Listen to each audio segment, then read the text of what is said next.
El caso de Charles Dexter Ward, capítulo 2.4. Whedon decidió en otoño de 1770 que había llegado la hora de contar lo descubierto, pues eran muchos los hechos que podía relacionar entre sí y disponía de un segundo testigo ocular para refutar una hipotética acusación de que su imaginación había sido alimentada por los celos o el deseo de venganza.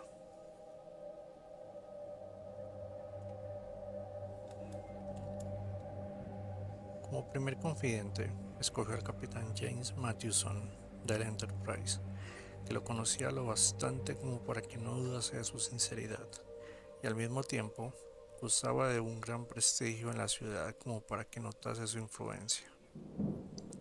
La conversación tuvo lugar en una de las habitaciones del piso de arriba de la taberna La Sabina, cerca de los muelles. Smith estuvo presente y corroboró prácticamente todas sus afirmaciones ante el capitán Mathewson, que quedó muy impresionado. Como casi todo el mundo en la ciudad, albergaba sospechas oscuras sobre Joseph Curwen, pero los nuevos datos fueron suficientes para convencerlo por completo. Al final de la conversación, permaneció muy serio, mirando en silencio riguroso a los dos jóvenes.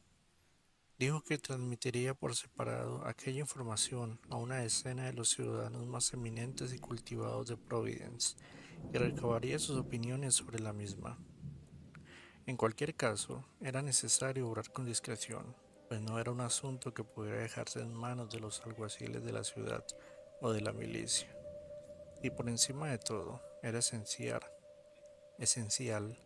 ocultárselo a la colérica muchedumbre, no fuese a repetirse el terrible pánico de Salem acontecido un siglo antes y que había llevado a Curwen hasta allí. En su opinión, las personas idóneas serían el Dr. Benjamin West, cuya obra sobre el tránsito de Venus demostraba su erudición e inteligencia, el reverendo James Manning, rector de la universidad que acaba de llegar de Warren y está instalado temporalmente en la escuela nueva de King Street, mientras se terminaba la obra de su edificio en la colina que había sobre Presbyterian Lane. El exgobernador Stephen Hopkins, que había sido miembro de la Sociedad Filosófica de Newport y era hombre de amplias miras. John Carter, el director de la Gazette, los cuatro hermanos Brown, John, Joseph, Nicholas y Moses, cuatro magnates locales de los cuales Joseph era un científico aficionado. El anciano Dr. Jabez Bowen, cuya erudición era considerable y que estaba al tanto de las extrañas adquisiciones de Corwin, y el capitán Abraham Whipple, un corsario de enorme energía y osadía con quien se podía contar para poner en práctica cualquier medida que consideraran necesaria. Si todos expresaban su conformidad, se reunirían para deliberar y a ellos correspondería la decisión de informar o no al gobernador de la colonia, Joseph Wanton de Newport, antes de pasar a la acción.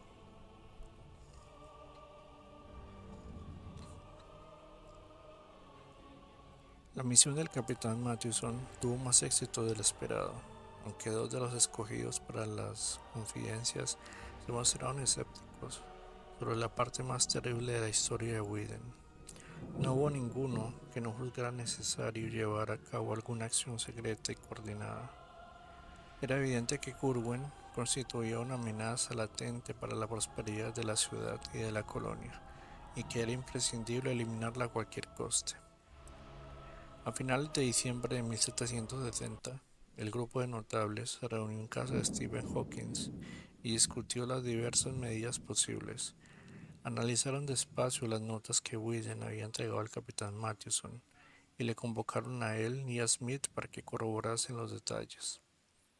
Antes de que concluyese la reunión, una sensación muy parecida al miedo se había adueñado de las presentes, aunque acabó imponiéndose una adusta determinación expresada por las sonoras blasfemias del capitán Whipple.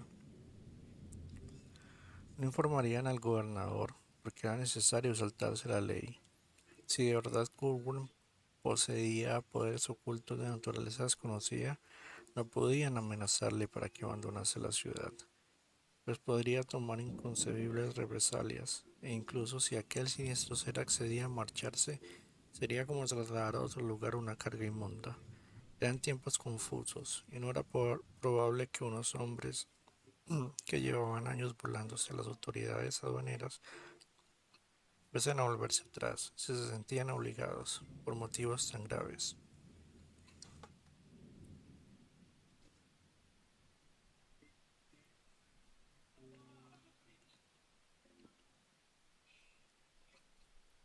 Juzgaron imprescindible presentarse por sorpresa en la granja de Pawtucket con una partida de corsarios curtidos y darle a Curvo una oportunidad de explicarse. Si resultaba ser un loco que se entretenía con gritos, conversaciones imaginarias y voces fingidas, lo encerrarían convenientemente. Si el asunto se demostraba más grave y los horrores subterráneos eran ciertos, habría que matarlo a él y a todos sus compinches. Podía hacerse con discreción y sin que la viuda ni su padre llegaran a enterarse de lo sucedido. Mientras discutían tan graves medidas, se produjo un incidente en la ciudad tan terrible e inexplicable que por un tiempo no se habló de otra cosa en varios kilómetros a la redonda. En mitad de una noche de luna del mes de enero, en que una espesa capa de nieve cubría el terreno, resonaron en el río y en la colina unos gritos que hicieron que se asomaran cabezas soñolientas a todas las ventanas. Los habitantes de Weybosset Point vieron como un enorme ser blanco se abría paso frenéticamente por el terreno mal despejado por delante de la cabeza del turco. Se oyeron ladrillos en la distancia, pero cesaron a medida que el clamor de la ciudad al despertarse se fue volviendo más intenso. Grupos de hombres armados con mosquetes y linternas se apresuraron a salir para ver lo que ocurría, pero su búsqueda no se vio recompensada. A la mañana siguiente, un gigantesco cadáver musculoso y totalmente desnudo fue encontrado sobre los trozos de hielos atrapados en los embarcaderos al sur del Puente Grande, donde el muelle se ensanchaba junto a la destilería de Abbott. La intensidad de aquel individuo fue objeto de infinitos rumores y especulaciones. Los únicos que murmuraron fueron los ancianos, no tanto los jóvenes, pues solo los más viejos de la ciudad podían tener algún recuerdo de aquel rostro rígido con los ojos desencajados por el miedo. Temblorosos, intercambiaron susurros furtivos de sorpresa y temor, pues en aquellos rasgos espantosos vieron un sorprendente parecido, casi una identidad, la de un hombre muerto más de 50 años antes. Ezra Whedon estaba presente cuando lo encontraron. Al acordarse de los ladrillos de la noche anterior, se fue por Weybosset Street y cruzó el puente de Muddy Dock, de donde procedían los gritos. Abrigaba una extraña esperanza y no le sorprendió descubrir un curioso rastro en la nieve al final de la zona habitada, donde la calle se convertía en la carretera de Pawtucket. Al gigante desnudo lo habían perseguido perros y muchos hombres calzados con botas, y era fácil seguir el rastro que había dejado a su regreso. Habían abandonado la persecución al llegar a la ciudad. Whedon sonrió obstinado y siguió el rastro hasta su origen, tal como había imaginado. Llegaba hasta la granja de Joseph Curwen en Pawtucket, y si el patio no hubiese estado tan pisoteado, aún habría averiguado más cosas. No obstante, no se atrevió a indagar a plena luz del día. El doctor Bowen, con quien Whedon compartía enseguida su descubrimiento, llevó a cabo la autopsia del extraño ser y halló en él varias peculiaridades muy desconcertantes. El tracto digestivo del gigante no parecía haber sido utilizado, y la piel tenía una textura tosca e inconexa, imposible de explicar. Por su parte, Whedon, impresionado por lo que murmuraban los viejos sobre el parecido del cadáver con el herrero Daniel Green fallecido mucho tiempo atrás, cuyo bisnieto Aaron Hopin era sobrecargo en uno de los barcos de Corwin, hizo unas cuantas preguntas por ahí para descubrir, sin levantar sospechas, el lugar donde estaba enterrado Green. Esa noche, un grupo de 10 personas visitó el viejo cementerio que hay enfrente de Herredence Lane y abrieron la tumba. Tal y como habían imaginado, la hallaron vacía. Mientras, había llegado a un arreglo con los jinetes de correos para interceptar la correspondencia de Corwin, de forma que muy poco antes del incidente del cadáver desnudo tenía en sus manos una carta de un tal Jedediah Orne de Salem, que hizo pensar a los conjurados. Algunos fragmentos fueron copiados y conservados en los archivos particulares de la familia Smith, donde los encontró Charles Ward. Decían lo siguiente: me complace mucho que continúes investigando los antiguos asuntos con vuestros métodos, y no creo que el señor Hutchinson obtuviera mejores resultados en Salem. Sin duda, H. solo convocó un puro espanto, y apenas consiguió una parte. Lo que me enviasteis no funcionó, ya fuese porque faltaba alguna cosa o porque no pronuncié o transcribí bien las palabras. Estoy confundido. No poseo vuestras artes químicas para seguir a Borelus, y admito mi perplejidad ante el libro 7 del Necronomicon que me recomendasteis. Pero os recuerdo lo que se nos dijo de tener cuidado con quien convocamos, pues ya sabéis lo que escribe el señor Meider en Magnalia D. Y vos mismo podréis juzgar con qué veracidad se escribe ese horrendo ser. Insisto en que no convoquéis nada que no podáis controlar, y con eso me refiero a algo que pueda convocar a su vez alguna otra cosa contra vos, contra lo que vuestras artes resulten inútiles. Llamad a los menores, no sea que los mayores se nieguen a responder y lleguen a dominaros. Me asustó leer que sabíais lo que Ben Sarianamik tenía en su ataúd de caoba, pues comprendí quién debía de haberoslo dicho. Y una vez más os pido que me llaméis Jedediach y no Simón. En esta comunidad no se puede vivir tanto tiempo, y ya sabéis la artimaña a la que recurrí para volver, haciéndome pasar por mi hijo. Estoy deseoso de que me pongáis al corriente de lo que el hombre negro averiguó de Silvanus Cocidius en la cripta al pie de la muralla romana, y os quedaré muy agradecido si me prestáis el manuscrito del que me habláis. Otra carta sin firmar procedente de Filadelfia también les dio mucho que pensar, en especial por el pasaje siguiente. Tendré en cuenta lo que decís de enviar los informes solo en vuestro barco, pero no siempre sé cuándo esperarlos. Respecto a lo que hablamos, solo necesito una cosa más, pero antes quiero estar seguro de haberos entendido bien. Decís que no debe faltar ninguna parte para obtener el mejor resultado, pero no imagináis lo difícil que resulta estar seguro. Supone un gran riesgo y una carga llevarse la caja entera. En la ciudad, por ejemplo, en San Pedro, San Pablo, Santa María o San Cristo, apenas es posible. Sin embargo, conozco las imperfecciones del que convocasteis en el pasado octubre, y cuántos especímenes vivos hubisteis de utilizar antes de dar con el procedimiento adecuado en 1776. Así que seguiré todos vuestros consejos. Estoy impaciente por la llegada de vuestro bergantín, y pregunto a diario en el muelle del señor Biddle.